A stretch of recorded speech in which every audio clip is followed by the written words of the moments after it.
എവിടെയാണ് ജോലി ചെയ്യാൻ പോയത്? ആഫ്രിക്കയിലെ ജോലി. എവിടെ? ദുബായിലെ റാസൽ. ദുബായിൽ.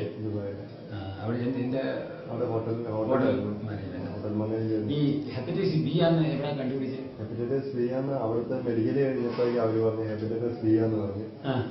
അവിടുന്ന് ഹെപ്പറ്റൈറ്റിസ് ബി എന്ന് പറഞ്ഞാൽ അപ്പം അവിടെ ഒത്തിരി ഇതുണ്ട്. നമ്മൾ എന്തെങ്കിലും ഒരു അസുഖം എന്ന് പറഞ്ഞു കഴിഞ്ഞാൽ അവർ നേരെ അവിടുന്ന് അവിടുത്തെ ജയിലിൽ കൊണ്ടിടുകയാണ് അവര് ആദ്യം.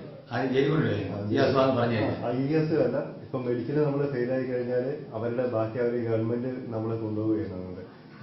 അവിടെ കൊണ്ടുപോയി നമ്മളെ അവിടെ ഇത് കൊണ്ട് താമസിച്ചിട്ട് പിന്നെ ടിക്കറ്റിനനുസരിച്ചാണ് നമ്മളെ അവിടെ നിന്ന് കയറ്റി വിടുകയുള്ളൂ. പിന്നെ നമ്മൾ അക്കോമഡേഷൻ അവർ താമസിപ്പിക്കുന്നില്ല നമ്മള്. അത് കഴിഞ്ഞ് അവിടുന്ന് ഗവൺമെന്റ് തന്നെ നമ്മളെ കയറ്റി വിടുകയാണ്. തിരിച്ചു പോകാൻ പറ്റില്ല.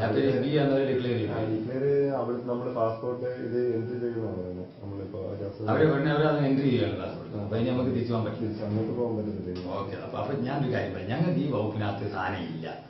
ഇത് നോക്കണം. ഇതൊന്നും എടുത്തോ ചങ്ങാതി. ഈ ചോരയൊന്നും എടുത്തോ. ചോര ചില ആൾക്കാർക്ക് ചോരയൊന്നും അറിയാൻ പറ്റത്തില്ല. മതിയല്ലോ. അവിടെ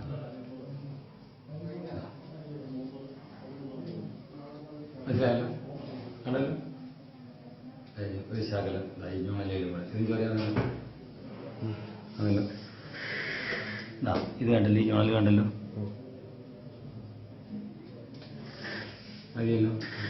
എന്തായി കാണിച്ചെന്ന് പറഞ്ഞാൽ തനിക്ക് ഇങ്ങനത്തെ അസുഖങ്ങളൊക്കെ ഇതൊക്കെ മനുഷ്യനെ പേടിപ്പിക്കുകയാണ്, വിരട്ടുകയാണ്. ഇപ്പം ഇയാൾക്ക് ഞാൻ മറ്റൊരാൾക്ക് പറഞ്ഞു എനിക്ക് ഹെപ്പറ്റൈറ്റിസ് ബിയുടെ ഇമ്മ്യൂണിറ്റി പവർ കുത്തിവെച്ചിട്ടാണ് ഞാൻ കുടിച്ചതെന്നൊക്കെ ചില എന്നാൽ ഈ വിവരമില്ലാത്ത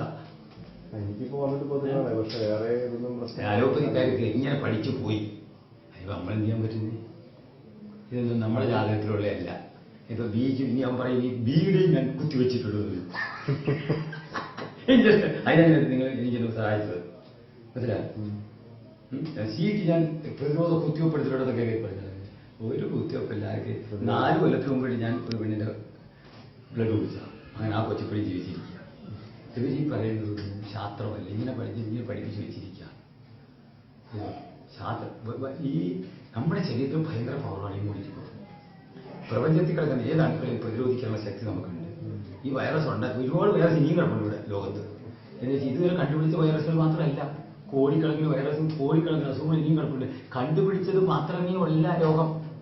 ഇതിനെയൊക്കെ പ്രതിരോധിക്കാനുള്ള കഴിവോടുകൂടിയാണ് നമ്മൾ നിൽക്കുന്നത്, മനസ്സിലായല്ലോ. ഫോൺ നമ്പർ അതിനകത്ത് എഴുതി വെച്ചോട്ടെ. ഓക്കെ.